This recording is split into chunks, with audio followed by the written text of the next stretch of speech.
யார் யாரோ வாழ்வீரே சிலுவையை கண்டீரோ, சிலுவைக்காய் பணி செய்ய வாரீரோ. கிறிஸ்துவுக்குள் பிரியமானவர்களே, மரணத்தை ஜெயித்து உயிரோடு எழுந்த ஆண்டவர் இயேசு கிறிஸ்துவின் நாமத்தினாலே உங்கள் அனைவருக்கும் என் அன்பான கிறிஸ்துமஸ் நல்வாழ்த்துக்களை தெரிவித்துக் கொள்கிறேன். ஆண்டவராகிய இயேசு கிறிஸ்து இந்த பூமியிலே மெய்யாகவே அவர் கர்த்தர், அவர் வந்து பிறந்தார் என்பதை உலகமெங்கிலேயும் பெரும் ஆர்ப்பரிப்போடு கிட்டத்தட்ட 85% மக்களால் கொண்டாடப்படக்கூடிய ஒரு மாபெரும் பண்டிகை கிறிஸ்துமஸ் பண்டிகை. அருமையானவர்களே, கிறிஸ்துமஸ் என்றால் அபிஷேகிக்கப்பட்டவருக்கு ஆராதனை. ஆகவே தான் இந்த கிறிஸ்துமஸ் கிரீட்டிங்ஸ் நீங்கள் அனுப்பும்போது யாருக்குமே எக்ஸ்மஸ் அப்படின்னு சொல்லி போடாதீங்க. தயவுசெய்து கிறிஸ்துமஸ் கிரீட்டிங்ஸ் என்று அழகாக தெளிவாக எழுதுங்க, சரியா? மெர்ரி கிறிஸ்மஸ் கூட வேண்டாம், ஹாப்பி கிறிஸ்மஸ் அப்படின்னு சொல்லி சந்தோஷமாக எழுதி அனுப்புங்க. நம்முடைய ஆண்டவர் நல்லவர். அருமையானவர்களே, நாங்கள் மிஷினரி இயக்கம், மிஷினரி ஊழியம் செய்கிறோம் என்பது உங்களுக்கு தெரியும். Salvation mission partaker movement SMPM, அதே போல் நெகேமியா new generation partaker movement NGPM என்ற மிஷினரி இயக்கங்களை நடத்தி கொண்டிருக்கிறோம். அதில் NGPM நெகேமியா நியூ ஜென்ரேஷன் பார்ட்டேக்கர் மூமெண்ட்டுக்கு 80G எக்ஸப்ஷன் இருக்கிறது. நீங்கள் ஜெபித்து கொள்ளுங்கள். அருமையானவர்களே, நம்முடைய பாரத தேசம் முழுவதிலேயும் 24 மாநிலங்களுக்கு சுமார் 197 மிஷினரிமார் கிறிஸ்தியேசுவின் நற்செய்தியை கேள்விப்பட்டிராதவர்களுக்கு நற்செய்தி அறிவிக்கிறார்கள். இந்த கிறிஸ்துமஸ் காலங்களை எடுத்துக்கொண்டில் என்றால், கடந்த டிசம்பர் 10 ப்ரோக்ராம் ஆரம்பித்து விட்டார்கள். பல கிராமங்களில் சென்று நடனங்கள், சிறு நாடகங்கள் மூலமாக இயேசுவின் பிறப்பின் நற்செய்தி அங்கே அறிவிக்கப்படுகிறது. கிராம தலைவர்கள், இன்னும் வார்டு மெம்பர்ஸு, சில இடங்களில் MLAக்கள் போன்றவர்கள் வந்து இந்த நிகழ்வுகளை உற்சாகப்படுத்துகிறார்கள். அதில் இந்த 15ஆம் தேதி தொடங்கி பார்த்திங்கன்னா பெரிய அளவில் மேளாக்கள் நடக்கிறது. 20ஆம் தேதி தொடங்கி 24ஆம் தேதி வரையிலையும் சுமார் 15 இடங்களில் 5000 பேர் பங்கு பெறக்கூடிய விதத்தில் பெரிய மேளா ஒழுங்கு செய்கிறோம். இதற்கு காரணம் என்னவென்றால், அங்கே உள்ளூரில் இருக்க மக்களை இப்படிப்பட்ட நிகழ்வுகளை ஒழுங்கு செய்கிறார்கள். அதில் ஒரு இடத்துக்கு MLA வர்றாரு. அந்த அளவுக்கு தேவன் நல்ல திறந்த வாசலை இந்த கிறிஸ்துமஸ் காலங்களிலே தந்திருக்கிறார். வேதம் சொல்கிறது, நான் உயர்த்தப்படும் போது அநேகரை எடுத்துக்கொள்வேன் என்று எழுதியிருக்கிறது. இந்த நிகழ்வுகள் மூலம் நம்முடைய தேசத்தின் திரள்கூட்ட மக்கள் இயேசுவே ஆண்டவர் என்பதை அறிந்து கொள்ள வேண்டும்.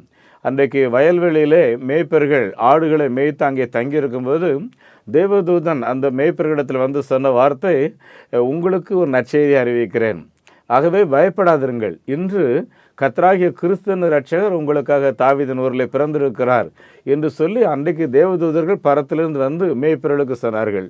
மேய்ப்பர்களும் சொன்னது உண்மைதானா என்று வந்து பெத்லெகேமில் அந்த காட்சியை பார்த்த உடனேயே மெய்மறந்து கர்த்தரை மையப்படுத்தி தொடர்ந்து துதித்து கொண்டே சென்றார்கள் என்று எழுதியிருக்கிறது. அந்த நற்செய்தி உலகமெங்கிலே வேகமாக பரவியது. வான்தூதர்கள் அறிவித்தார்கள். இன்னும் பார்த்தீங்கன்னா நட்சத்திரங்கள் உலக இரட்சகர் பிறந்திருக்கிறார் என்பதை ஞான சாஸ்திரிகளுக்கு வெளிப்படுத்தியது. இவ்விதமாய் இந்த உலக இரட்சகரை உலகமெங்கிலும் உள்ள மக்கள் கண்டு ஆராதிக்கிறார்கள். அன்புக்குரியவர்களே, சகல ஜனங்களும் அவரை சேவிப்பார்கள், சகல ராஜாக்களும் இயேசுவே ஆண்டவர் என்று சொல்வார்கள் என்று சொல்லி சங்கீதம் 72:11 எழுதியிருக்கிற வசனத்தின்படி நம்முடைய நாட்டில் இருக்கிற எல்லா ஜாதிகள், கிட்டத்தட்ட 6114 ஜாதிகள், 2600 பாஷைகளை பேசுகிற இவர்கள் இயேசுவே ஆண்டவர், இயேசுவே எங்களை ஆளுகிறவர் என்று சொல்லி நிச்சயமாக ஆராதிப்பார்கள். எல்லார் வீடுகளிலுமே ஏறத்தாழ கிறிஸ்துமஸ் விழாக்களை கொண்டாடுவார்கள். இன்னும் நீங்கள் கேட்டிங்கன்னா, நான் பல பிராமண வீடுகளுக்கு கிறிஸ்துமஸ் வாழ்த்து சொல்வதற்காக இளைஞனாக இருக்கும்போது செல்வேன். எந்த வீட்டுக்கு போனாலும் அன்போடு வாருங்கள் என்று சொல்லி வரவேற்று ஏதாவது நமக்கு ஒரு விருந்து கொடுக்காமல் அனுப்ப மாட்டாங்க. அந்த அளவுக்கு இந்த இயேசு கிறிஸ்துனுடைய பிறப்பை எல்லாரும் நேசிக்கிறார்கள். அன்புக்குரியவர்களே, இந்த உலக மக்கள் எல்லாருமே ஒரு இரட்சகர் வேண்டும் என்று எதிர்பார்க்கிறார்கள் இல்லையா? ஆமாம், தெளிவாக சொல்லுது யோவான் 1:29, உலகத்தின் பாவத்தை சுமந்து திருக்கிற தேவாட்டுக்குட்டி இயேசு கிறிஸ்து. அன்புக்குரியவர்களை எல்லாராலும் நேசிக்கப்படக்கூடிய விதத்தில் இயேசுவின் பிறப்பு அமைந்தது. அருமையானவர்களே, பெரிய மாட மாளிகையில், அரண்மனையில் அவர் பிறந்திருந்தார்னா இன்றைக்கி உலகமெங்கிலேயும் சகல ஜனங்களும் அவருக்கு பின்னால் வந்திருக்க மாட்டாங்க. ஆமாம், எல்லாருமே அப்படி தான் எதிர்பார்த்தாங்க. யூதர்கள் வந்து பார்த்திங்கன்னா மேசியா வந்து பிறப்பார், இயேசு வந்து பிறப்பார், அவர் பெரிய ஒரு மாளிகையில் பிறப்பார், அவர் பெரிய அரசராக இருப்பார், அப்படி தான் எதிர்பார்த்தாங்க. ஆனால் மாட்டுக்கொட்டைகளை அவரை கிடத்தி வச்சுருக்கிறாங்கங்கிறது அவங்களால ஏற்றுக்கொள்ள முடியவில்லை. அதனால தான் இன்னைக்கு வரைக்கும் மேசியா என்ற அந்த இயேசுவை அவர்கள் ஏற்றுக்கொள்ளாமல் இருக்கிறார்கள். ஆனால் நாம் அதை விசுவாசித்து ஏற்றுக்கொண்டதுனால நாம் ஆசீர்வாதமாக இருக்கிறோம். அது மாத்திரமல்ல, இயேசு கிறிஸ்து பிறந்த அந்த ஊருக்கு பேர் பார்த்தீங்கன்னா பெத்லெகேம் இல்லையா அன்புக்குரியவர்களே? இந்த பெத்லெகேம் என்றாலே அதற்கு பேர் வந்து அப்பத்தின் வீடு என்று பொருள். இன்றைக்கும் உலக அளவில் அருமையானவர்களே நிறைய பட்னி சாவு இருக்குது, சத்துணவு இல்லாமல் நிறைய பேர் சாகுறாங்க. இந்த ஜனங்கள்லாம் யாருன்னு பார்த்தீங்கன்னா இன்னும் இயேசுவின் பக்கம் வராமல் இருக்கிறவர்கள் தான். ஆனால் இப்படி உபத்திரவத்தில், கண்ணீரில், துன்பத்தில், துயரத்தில், பாடுகளில் சாப்பிட்றதுக்கு வழி இல்லாமல் இருந்த பலர் இயேசுவே இரட்சகராக ஏற்றுக்கொண்ட பின்பு நீங்கள் பார்த்தீங்கன்னா அவங்க வீட்டில் வறுமையே இல்லாமல் அப்பத்தாட்சி, அதாவது சாப்பாடு குறைவு இல்லாமல் நடக்குது. தரித்திரம் அவருடைய வீட்டை விட்டு போயிருக்குது பார்த்துக்குங்க. அதனால தான் அப்பத்தின் வீடு என்று பொருள். நீங்களும் வாங்க, இந்த அப்பத்தின் வீட்டுக்குள்ள வந்து உட்காருங்க. நிச்சயமாக ஏசப்பாவுடைய ஆசீர்வாதத்தை நீங்கள் பெறுவீர்கள். அன்பர்களே, நாங்கள் பணித்தளத்தில் ஊழியம் செய்கிறோம், மிஷினரி ஃபீல்டில். அங்கே வந்து இந்த மாதிரி நற்செய்தி, இந்த மாதிரி ஒரு தேவாலயம், இந்த மாதிரி ஒரு கிறிஸ்மஸ் அலங்கரிப்பு, ஒரு பெரிய மகாபெரிய தேவாலயம், ஆராதனை, அதெல்லாம் ஒன்றும் கிடையாது. ஆனால் அப்படிப்பட்ட இடத்துல நீங்கள் பார்த்தீங்கன்னா அருமையானவர்களே, இயேசு மகாபெரிய காரியத்தை செய்கிறார். அது மாத்திரமல்ல, இந்த இயேசு கிறிஸ்துடைய சபைக்கு வந்தால் குடும்ப பிரிவினைகள் மாறும். இயேசு கிறிஸ்துடைய சபைக்கு வந்தால் கிராமம் ரெண்டாக இருந்தால் அந்த கிராமத்தில் கூட பகையெல்லாம் மாறி ஒன்றாயிருவாங்கன்னு சொல்லி சமீபத்தில் பஞ்சாப் போயிருக்கும்போது இப்படி 2 சாட்சி அங்கே கேட்டேன். ஏன்னா பிரிந்து போன பல குடும்பங்கள் அந்த ஆலய ஆராதனையிலே வந்திருந்தார்கள். கிராமத்தில் 2 பிரிவினர்களாக இருந்தவர்கள் எல்லாரும் ஆலயத்து வந்திருந்தார்கள். காரணம், அந்த உள்ளூர் மக்கள், அந்த உள்ளூர் தலைவர் 3 நாள் உபவாசம் இருந்து, ஆண்டவரே நாங்கள் எல்லாரும் உம்முடைய சாயலில் உருவாக்கப்பட்டவர்கள், ஆகவே இந்த பிரதிஷ்டையில் நாங்கள் எல்லாரும் ஒன்றாக நிற்க வேண்டும் என்று சொல்லி அவர் ஜெபம் பண்ணி இருக்கிறார். ஆண்டவர் அந்த விண்ணப்பத்தை கேட்டு ஒரு ஐக்கியத்தை அந்த பஞ்சாபில் அருமையானுள்ள அந்த கிராமத்திலே தேவன் தந்தார். இன்னொன்று பார்த்தீங்கன்னா, நாங்கள் ராஜஸ்தான் போயிருந்தோம். ராஜஸ்தான் போயிருக்கும்போது மோனிகா என்ற ஒரு சகோதரி பயங்கரமாக அசுத்த ஆவியினால் அலக்களிக்கப்பட்டு மிகவும் சிரமப்பட்டு சரீரம் முழுவதும் ஒரு நோஞ்சானாக மரித்து போகிற நிலையில் இருந்தார்கள். சரியாக சாப்பிட முடியவில்லை அந்த சகோதரிக்கு. அவங்க குடும்பத்தார் பல மந்திரங்கள், பலவிதமான மருத்துவமனைகள் எல்லாம் சென்றிருக்கிறார்கள். இன்னொன்று பார்த்திங்கன்னா, பலருடைய அந்த அவங்களுக்கு சொன்ன ஜாதக தீர்ப்புப்படி இப்படி செய்யுங்க அப்படி செய்யுங்கன்னு சொல்லி பரிகாரம் சொல்லி கடைசியில் நரபலி கூட கொடுத்துருக்காங்கன்னு சொல்லி அவங்க சாட்சி சொன்னாங்க. ஆனால் இவ்வளோ தூரம் நடந்தும் அந்த குடும்பத்தில் ஒரு விடுதலை கிடையாது. ஆகவே சமாதானமின்றி இனி தற்கொலை தான் வழி அப்படிங்கிற ஒரு முடிவில் இருக்கிற நேரத்தில் தான் அவங்க வீட்டு பக்கத்தில் இருந்த ஒரு சகோதரி தர்மிஸ்ட்ரா என்ற சகோதரி அவங்கள்ட்ட சொல்லியிருக்காங்க, மோனிகா நீ என் கூட வா, நான் உனக்கு விடுதலை வாங்கி தருகிறேன். எனக்கு இயேசு கிறிஸ்து விடுதலை கொடுத்தார், என்ற கணவர் குடியில் இருந்து மாறினார் என்று அவர் மாற்றப்பட்ட நிகழ்வுகள், என்னுடைய குடும்பத்தில் இருந்த வறுமை மாறின நிகழ்வுகள் என்று சொல்லி மோனிகாவினிடத்தில் எல்லாம் சாட்சி சொல்லி சபைக்கு அழைத்து வந்திருக்கிறார்கள். அருமையானவர்களே, சபைக்கு அழைத்து வந்து அந்த இடத்துல தான் அந்த மகளுக்காய் ஜெபிக்கும் போது அந்த பொல்லாத ஆவி அவர்களை விட்டு ஓடியது. அது மாத்திரமல்ல, எல்லா பாவம், எல்லா அக்கிரமங்கள் எல்லாமே அவர்களை விட்டு இறக்கி வைக்கப்பட்டு ஒரு பெரிய நிம்மதி, ஒரு விடுதலை, ஒரு சமாதானத்தோடு இன்றைக்கு இயேசு கிறிஸ்துவை ஆராதிக்கிறார்கள். என் அன்பானவர்களே, இன்றைக்கு இப்படிப்பட்ட அற்புதங்கள் நடைபெறுவதற்கு காரணம் என்னன்னு சொல்லி பார்த்தீங்கன்னா, உலக அளவில் இந்தியா ரட்சிக்கப்படணும்னு சொல்லி நிறைய பரிசுத்தவான்கள் ஜெபம் பண்ணுறாங்க. உங்களிலேயும் பலர் பார்த்தீங்கன்னா உபவாசம் இருந்து இந்த நாட்டின் ரட்சிப்புக்காக நீங்கள் ஜெபம் பண்ணுறீங்க. உங்கள் ஜெபம் வீண் போகவில்லை என்பதை நாங்கள் பணித்தளத்தில் பார்க்குறோம். அருமையானவர்களே, ஆதி அப்போஸ்தலர் காலத்தில் நிறைய அற்புதங்கள் நடந்துச்சுன்னு சொல்லி பைபிளில் வாசிக்கிறோம். இயேசு கிறிஸ்து ஊழியம் செய்த காலங்களில் நிறைய அற்புதம் நடந்து வாசிக்கிறோம். ஆனால் அதே அற்புதங்கள் இன்றைக்கும் எங்களுடைய பணி மையங்களிலே நடைபெறுகிறது. அருமையானவர்களே, மாதந்தோறும் நாங்கள் வெளியிடுகிற இந்த ஆத்துமாவை தேடி என்கிற இந்த பத்திரிக்கை ஒருவேளை நீங்கள் வாசித்தீங்கன்னா உங்களுக்கு நிறைய அற்புதங்கள், ஃபீல்டில் உள்ள காரியங்கள், அதோடு கூட தரமான தேவனுடைய வார்த்தைகள் இதில் அடங்கி இருக்கிறது.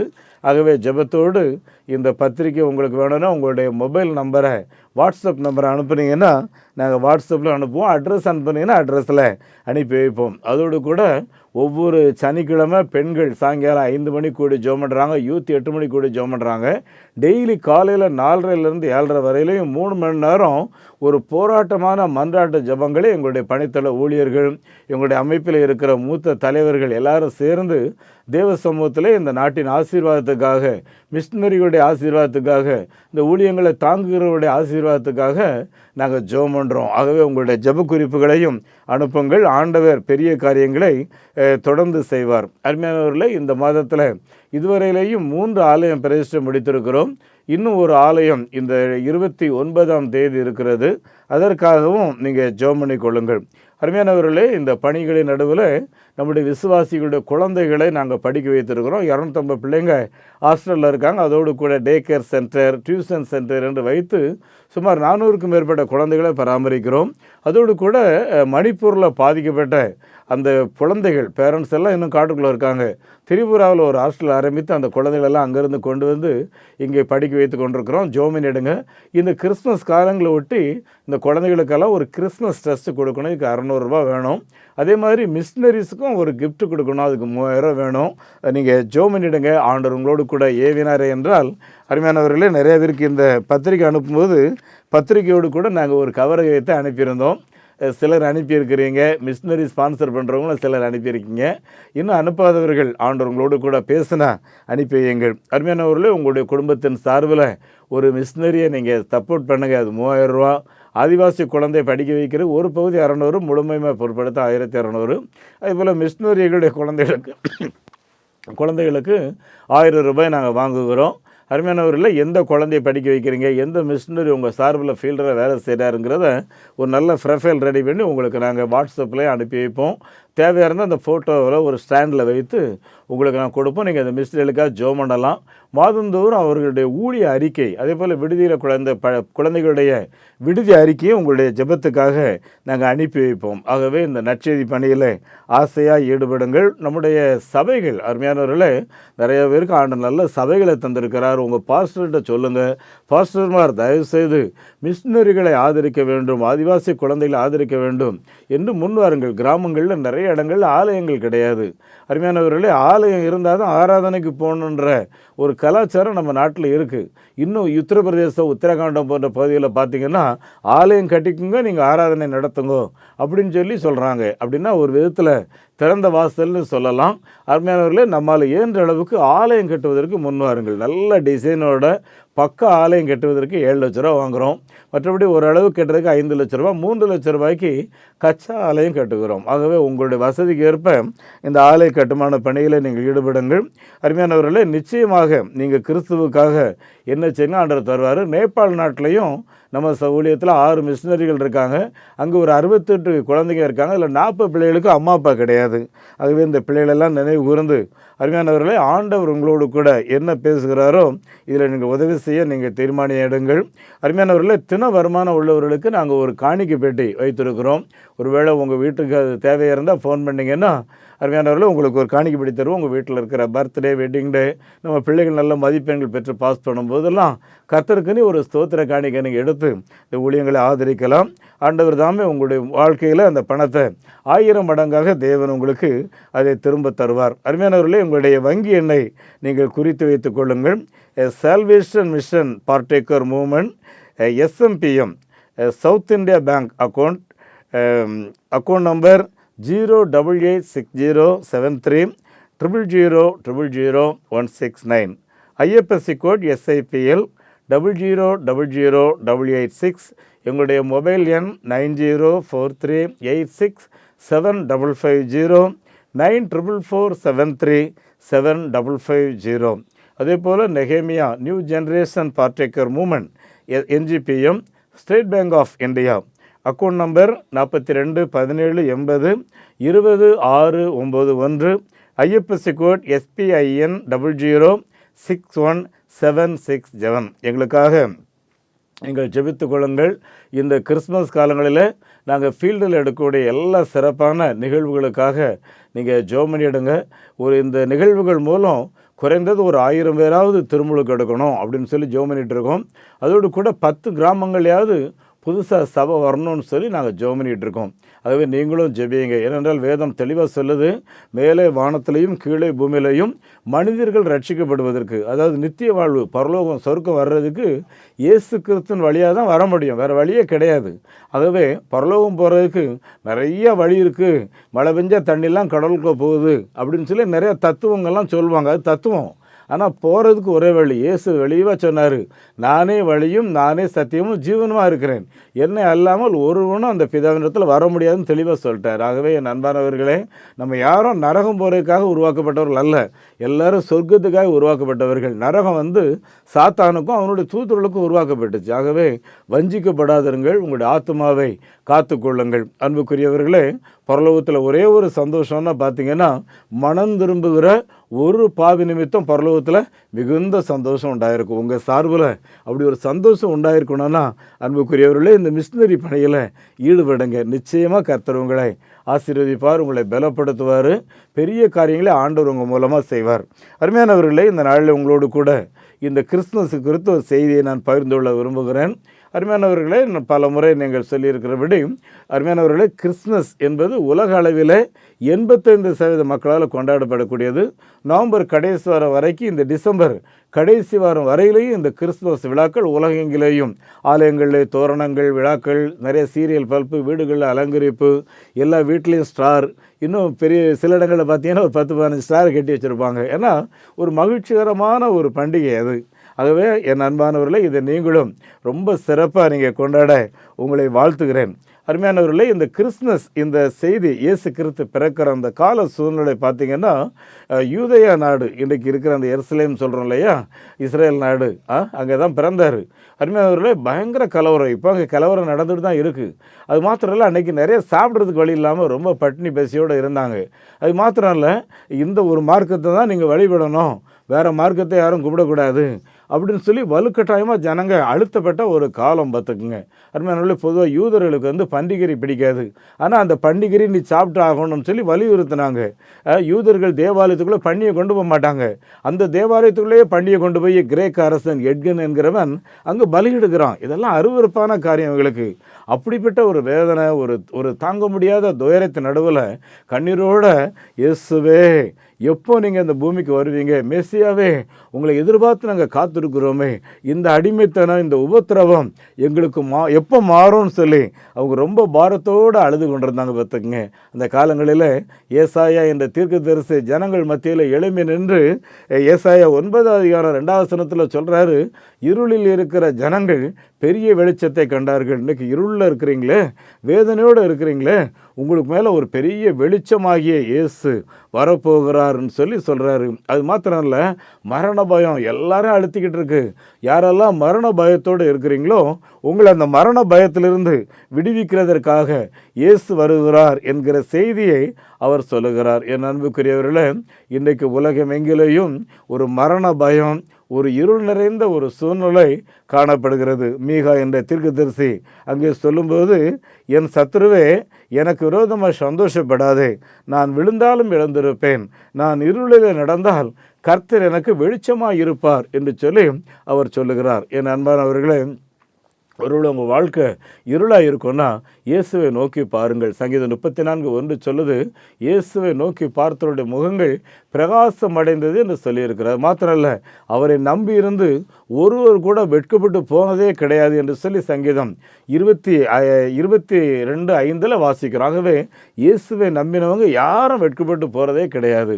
அன்புக்குரியவர்களே, ஆகவே அவரை நோக்கி பாருங்கள். என் அன்புக்குரியவர்களே, ஆதியில் உள்ள மனிதனாகிய ஆதாம் கடவுளுக்கு கீழ்ப்படியாமல் துரோகம் பண்ணி அவர் வெளியே ஓடிட்டார். ஓடி கடவுளுக்கு அவருக்கு இருந்த அந்த உறவு கெட்டு போச்சு பார்த்துங்க. ஆனால் அந்த உறவை சரிப்படுத்துறதுக்காக தான் இயேசு இந்த உலகத்திற்கு மனிதனாக வந்தார். என் அன்புக்குரியவர்களே, இப்படி இருள் நிறைந்த வாழ்க்கையில் ஒருவேளை கண்ணீரோட வேதனையோடு இருக்கிறீங்கன்னா இயேசுவை நோக்கி பாருங்கள். லூக்கா 2:8-11 வரைக்கும் சொல்லும்போது, பயப்படாதிருங்கள், எல்லா ஜனத்துக்கும் மிகுந்த சந்தோஷத்தை உண்டாக்கும் நற்செய்தி. என் அன்புக்குரியவர்களே, இந்த பயப்படாதிருங்கள், எல்லா ஜனத்துக்கும் மிகுந்த சந்தோஷம் உண்டாக்கும் நற்செய்தி என்று சொல்லப்பட்ட அந்த வார்த்தை அன்னைக்கு யார் மத்தியில் சொல்லப்பட்டது பார்த்தீங்கன்னா மேய்ப்பர்கள் பார்த்தீங்கன்னா எகிப்தியர்களுடைய பார்வையில் அருவருப்பானவர்கள்னு சொல்லி எழுதியிருக்கு. ஒரு விதத்தில் சமூகத்தில் ஒதுக்கப்பட்டவர்கள் தான் வைங்களேன்.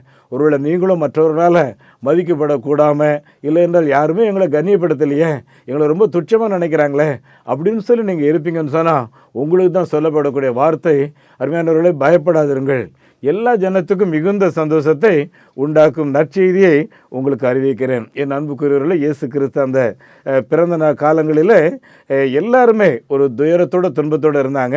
ஆனால் அப்படிப்பட்ட நேரத்தில் அவர்களுக்கு தேவன் கொடுத்த நம்பிக்கையின் செய்தி, புறக்கணிக்கப்பட்டவர்களுக்கு தேவன் கொடுத்த நம்பிக்கையின் செய்தி, எதிர்பார்ப்போடு கூட சிமியோன் என்கிற ஒருவர் தேவாலயத்தில் காத்திருந்தார், அவருக்கு கொடுக்கப்பட்ட நம்பிக்கையின் செய்தி இஸ்ரவேலின் இரட்சகர் கர்த்தராகிய இயேசு கிறிஸ்து.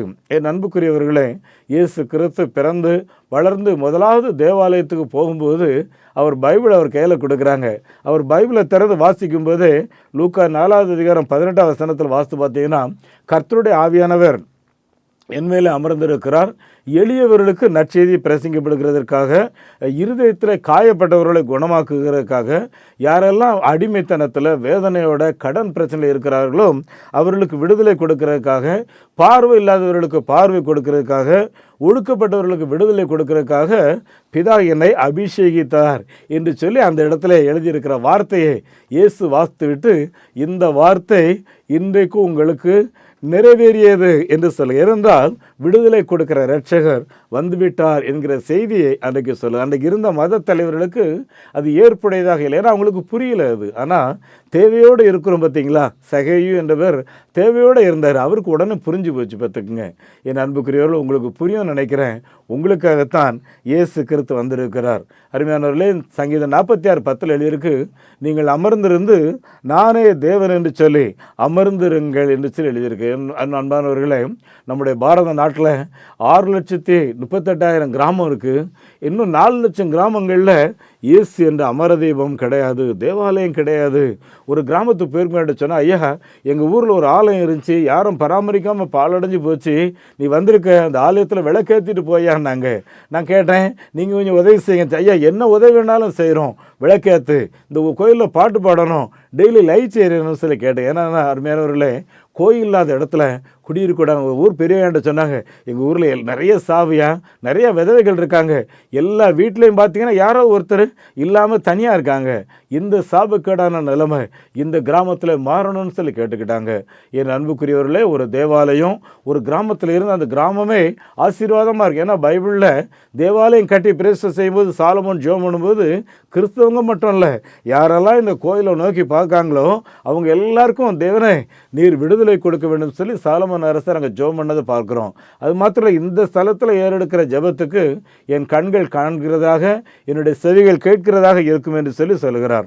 என் அன்புக்குரியவர்கள், ஒருவேளை நீங்கள் அப்படிப்பட்ட ஏதாவது தேவனோடு இருப்பீங்கன்னா ஆண்டவர் உங்களை ஆசீர்வதிப்பார். அது மாத்திரமல்ல, இயேசு பிறக்கும்போது மத்தேயு 1:23 இம்மானுவேல் என்ற ஒரு வார்த்தை கொடுக்கப்படுகிறது. இதோ தேவன் நம்மோடு கூட இருக்கிறார், இம்மானுவேல் என்று பெயரிடுங்கள் என்று சொல்லி. அருமையானவர்களே, உங்களோட இருக்கும்படி இயேசு கிறிஸ்து ராஜாவாக வந்து பிறந்திருக்கிறார். அருமையானவர்களே, மத்தேயு 1:21 எழுதியிருக்கு, அந்த குமாரனுக்கு இயேசு என்று பெயரிடுங்கள், ஏனென்றால் அவர் சகல ஜனங்களின் பாவங்களை நீக்கி அவர்களை சுத்தமாக்குவார் அப்படின்னு சொல்லி எழுதியிருக்கு. அப்படின்னா அவர் வந்து கிறிஸ்தவருடைய பாவத்தையோ யூதருடைய பாவத்தையோ மாத்திரம் இல்லை, நம்ம எல்லாருடைய வாழ்க்கையில் இருக்கிற இருள், அக்கிரமம், பாவம் எல்லாவற்றும் விடுவித்து நம்மை விடுவிக்கிற ஒரு இரட்சகர். என் அன்புக்குரியவர்களே, இந்த ஆண்டவரை ஒருவேளை நீங்கள் உங்கள் இருதயத்தில் சொந்த இரட்சகராக ஏற்றுக்கொண்டா உங்கள் குடும்பத்தில் இருக்கிற வறுமை, உங்கள் குடும்பத்தில் இருக்கிற போராட்டங்கள் எல்லாமே சீக்கிரமாக மாறி ஒரு பெரிய ஆசீர்வாதத்தை நீங்கள் பெற்றுக்கொள்ளுவீர்கள். அருமையானவர்களே, உங்கள் வாழ்க்கையில் இருக்கிற அடிமைத்தனத்திலிருந்து ஒரு பூரணமான விடுதலை. 2வது, உங்கள் வாழ்க்கையில் இருள் இருக்குன்னா அந்த இருள் நிறைந்த வாழ்க்கையிலிருந்து ஒரு விடுதலை. 3வது, மரண பயத்திலிருந்து உங்களுக்கு விடுதலை. 4வது, இந்த பூமியில் இருக்கிற நிச்சயம், எப்போ செத்தாலும் சரி நான் பரலோகத்துக்கு நான் சென்று விடுவேன். என் அன்புக்குரியவர்களே, இந்த கொக்கோ கோலான்னு ஒரு கம்பெனி இருக்கு இல்லையா, இந்த கம்பெனி ஓனர் வந்து ஒரு பெரிய முதலாளி கிடையாது. அவங்க வீட்டில் 9 பேர் பார்த்துக்குங்க. அந்த ஈசா கோண்ட்லருங்கிறவர் தான் கடைசி மகன். வீட்டில் ஒரே தரித்திரியம். அவங்க அப்பா ஒரு சின்ன மளிகை கடை வச்சுருந்தாங்க. ஆனால் அவங்க அம்மா அவங்க அப்பா கொண்டு வந்து கொடுக்குற பொருளெல்லாம் சிறந்தோறும் முழங்கால் போட்டு ஜோம் பண்ணி எல்லா பிள்ளைகளுக்கும் பகிர்ந்து கொடுக்குற பார்க்குறாரு. ஒரு நாள் மனசில் யோசித்தார், அம்மா ஜோம் பண்ணுறாங்க, ஆனால் இன்னும் தரித்திரம் இருக்குது, என் குடும்பத்தில் இருக்கிற தரித்திரத்தை மாற்றணும்னு சொல்லி அவர் கொஞ்சம் கடினமாக உழைச்சார். அப்பா கடையில் வேலை செய்தார். கடைசி ஒரு டாக்டர்கிட்ட வேலை செய்யும்போது அந்த டாக்டர் ஒரு சின்ன பானத்தை தயார் பண்ணி இது தலைவலி குணமாகும்னு கொடுத்தாரு. இவர் அதை குடிச்சு பார்த்தாரு, நல்லா தான் இருந்துச்சு. இன்னும் கொஞ்சம் அதை டேஸ்ட் பண்ணி கொஞ்சம் மிக்ஸ் பண்ணி எல்லாருடைய சோர்வை மாற்றணும்னு சொல்லி சொன்னார். கடைசியில் அதை ஒரு சின்ன அமௌண்ட் கொடுத்து அதை வாங்கிட்டார். அந்த கம்பெனியை வாங்கி அதில் சில மாற்றங்களை கொண்டு வந்து கொக்கோ கோலா சாப்பிட்டு பாருங்கள், புத்துணர்ச்சியை கொடுக்கும்னு சொல்லி சொன்னார். உங்கள் சோர்வை மாற்றணும்னு சொன்னார். உலக அளவில் பிராளமாக விற்பனை ஆகியது பார்த்திங்க அன்புக்குரியவர்களே. அவருடைய வருமானத்தில் கர்த்தருக்குன்னு சொல்லி 90% கொடுக்க ஆரம்பிச்சு இன்றைக்கு உலக சீமானா இருக்கார் பார்த்துக்குங்க. என் அன்புக்குரியவர்களுடைய வாழ்க்கையில் வறுமை, உங்கள் வாழ்க்கையில் இருக்கிற போராட்டங்கள் அனைத்தும் மாறுறதற்கு இயேசு கிறிஸ்து தேவை. ஆகவே தான் the great joy of Christmas உங்கள் எல்லாருடைய வாழ்க்கையிலையும் மாபெரும் மகிழ்ச்சியை உண்டாக்கட்டும். மறுபடியும் சொல்கிறேன், கிறிஸ்மஸ் கிரீட்டிங்ஸ் அனுப்பும்போது எக்ஸ்மஸ்ன்னு போடாதீங்க, மெர்ரி கிறிஸ்மஸ்ன்னு போடாதீங்க, ஹாப்பி கிறிஸ்மஸ் என்று சொல்லி தெளிவாக கூட 2 வார்த்தை தான் தைரியமாக எழுதி அனுப்புங்க. இயேசு கிறிஸ்து ஒருவருக்கு பூலோகத்தார் ஆராதனையை செலுத்தட்டும். இன்னொரு நடந்த சம்பவத்தை சொல்லிவிடுகிறேன் அன்புக்குரியவர்களே. ராக்ஃபெல்லர் என்பவர் ஒரு பெரும் செல்வந்தர் பார்த்துக்குங்க. நிறைய பணம் சம்பாதிச்சார். உலகத்திலேயே நான் தான் பெரிய பணக்காரனாக இருக்கணும்னு ஆசைப்பட்டார். எல்லாமே அடைஞ்சு முடிஞ்சிட்டாரு. ஆனால் அவருடைய வாழ்க்கையில் 46 வயசு வரும்போது திடீர்னு சொல்லி அவருக்கு ஒரு நோய். மருத்துவர்கள் சொல்லிட்டாங்க, ராக்ஃபெல்லர் நீங்கள் இருளில் தான் இருக்கணும், தொழில் செய்ய முடியாது, இன்னும் 6 மாதத்தில் நீங்கள் செத்து போயிருவீங்கன்னு சொன்னாங்க. அன்புக்குரியவர்கள் இருள் நிறைந்த அந்த இடத்துல இருக்கும்போது ஒரு நாள் பிள்ளைகளை ஆசீர்வதித்து அவங்களோட பேசணும்னு ஆசைப்பட்டார். 2 பிள்ளைகளும் ரூமுக்குள்ளே வர்றாங்க. வந்த நேரத்தில் அந்த குழந்தைங்க மேலே கை வச்ச உடனே அந்த குழந்தைங்க ஐயோ பேய் பேய்னு அலறி அடிச்சுட்டு வெளியே ஓடிட்டானே தான் நினச்சாரு. இந்த உலகத்தில் ஒன்றுமே கிடையாது, எதுவுமே சமாதானம் கிடையாது அப்படிங்கிறத புரிஞ்சுட்டு தண்டை லாயரை கூப்பிட்டு சொல்கிறாரு, ராக்ஃபெல்லர் நினச்சான் உலகத்தில் பணம் இருந்தால் எல்லாவற்றையும் அடைஞ்சலாம் நினச்சான். அது கிடையவே கிடையாது. உலக மக்களுக்கு சமாதானம் வேணும். நான் இன்னைக்கு இருளில் இருக்கிறேன். இயேசு சொன்னார், நான் உலகத்திற்கு ஒளியாக இருக்கிறேன்னு சொன்னார். இந்த ஒளியின் தெய்வம் உலகமெங்கிலே இருக்கிற சகல ஜனங்களுக்கும் சொல்லப்பட வேண்டும். ஆகவே ராக்ஃபெல்லர் ஃபவுண்டேஷன் சார்பில் பைபிள் சொசைட்டிக்கு நீங்கள் பணம் கொடுங்க, ஸ்பான்சர் பண்ணுங்க. உலகமெங்கிலே இருக்கிற பைபிள் எல்லா ஜனங்களுக்கும் வெளிச்சத்தை கொடுக்கட்டும்னு சொன்னார். அந்த காலங்களில் அருமையானவர்கள் கொடிய கொள்ளை நோய், அருமையானவர்களே இந்த பெரியம்மை நோயின்னு சொல்லுவாங்க. உலகமெங்கிலே சமீபத்தில் கொரோனாவினால் பாதிக்கப்பட்டது போல பெரும் திரளாக ஜனங்கள் பாதிக்கப்பட்டு மரித்து கிராமமே முடங்கி கிடந்தது. எல்லா பட்டணங்களும் முடங்கி கிடந்தது. யாரும் வீட்டை விட்டு வெளியே போகாத நிலையில் கிடந்தது. அப்போதான் ராக்ஃபெல்லர் சொன்னார், இந்த ஜனங்களுக்கு ஒரு உயிர் பிச்சை கொடுக்கறதுக்கு ஒரு மார்க்கம் இருக்கும், அந்த மார்க்கம் இருக்கும், அதை கண்டுபிடிங்க, ராக்ஃபெல்லர் ஃபவுண்டேஷன் அதுக்கு பணம் கொடுங்க அப்படின்னாரு. என் அன்புக்குரியலை கண்டுபிடிச்சாங்க. பென்சிலின் என்ற ஒரு ஒரு ஒரு ஒரு தடுப்பூசி பார்த்துக்குங்க. அதை போட்டதுக்கப்புறம் அந்த பெரியம்மை உலகிலே இன்னைக்கு வரைக்கும் கிடையாது பார்த்துங்க. என் அன்புக்குரிய தேவனுடைய பிள்ளைகளே, அது நாம் 46 வயசில் செத்து போவார் சொன்னாங்க. 98 வயசு வரைக்கும் உயிரோடு இருந்தார். அருமையானவர்களை, நீங்களும் ஆண்டவருக்காக வாழுங்கள், நற்செய்திக்காக எழும்புங்க. உங்கள் சந்ததி 1000 தலைமுறை மட்டும் பெத்லெகேமில் பிறந்த பாலகன் உங்கள் குடும்பத்தில் மாத்திர செழிப்பு அல்ல, உங்களோட இருக்கிற உங்கள் நிறுவனத்தில் வேலை செய்கிற, உங்களோட பழகிற, உங்கள் கூட படித்த எல்லார் வீட்டிலையும் ஒரு செழிப்பான ஆசீர்வாதம். பெத்லெகேம் அப்பத்தின் வீடு சிறந்த ஆசீர்வாதம். உங்களுக்கு நான் செபிக்க விரும்புகிறேன். எங்கள் பரலோகத்தின் தந்தையே, இந்த வசனங்களை கேட்டுக்கொண்டிருந்த ஒவ்வொரு கர்த்தருடைய பிள்ளைகளுக்காய் ஸ்தோத்திரம். ஒவ்வொரு குடும்பங்களையும் ஆண்டவரே இன்றைக்கு இருக்கிறதை காட்டிலும் 1000 மடங்காய் ஆசீர்வதித்து குடும்பங்களில் இருக்கிற தரித்திர நிலைமைகள் மாறி யாரெல்லாம் இந்த பெத்லெகேம் பாலகன் என் வீட்டில் வந்து பிறக்கணும், என் இருதயத்தில் தங்கியிருக்கணும்னு சொல்லி விரும்பி கூப்பிடுறாங்களோ எல்லாருக்கும் உடைய தயவை தாரும். பிதாவே, உடைய பிள்ளைகளுடைய இருக்கிற போராட்டங்களை மாற்றி போடும், ஒரு சமாதானம் தாரும். எங்கே போனால் விடுதலை கிடைக்கும்னு நினைக்காங்களே, இயேசு அந்த விடுதலை தருகிறார் என்பதை ஆண்டவரே உம்முடைய ஜனங்கள் கண்டுகொள்ளட்டும். நீர் அப்படியே செய்கிறதற்காக ஸ்தோத்திரம். எங்கள் ஆண்டவராகிய இயேசு கிறிஸ்துவின் நாமத்தில் இந்த ஜெபத்தை கேட்கிறேன் பிதாவே, ஆமேன். நம்முடைய ஆண்டவர் இயேசு கிறிஸ்துவனுடைய கிருபையும் பிதாவாகிய கடவுளின் அன்பும் பரிசுத்த ஆவியானுடைய நடத்தல் பிரஸ்தன ஆசீர்வாதம் உங்கள் அனைவரோடு கூட தங்கியிருப்பதாக. ஆமேன். இந்த மாபெரும் நற்செய்தி பணியில் ஒரு ஆதிவாசி குழந்தைய நீங்கள் 600 ரூபாய் கொடுத்து படிக்க வைக்கலாமே, உங்களால் ஏன்ற தொகையை கொடுத்து ஒரு ஆலயங்கள் கட்டுவதற்கு தீர்மானம் எடுக்கலாமே, உங்களுடைய பங்குகள் என்ன?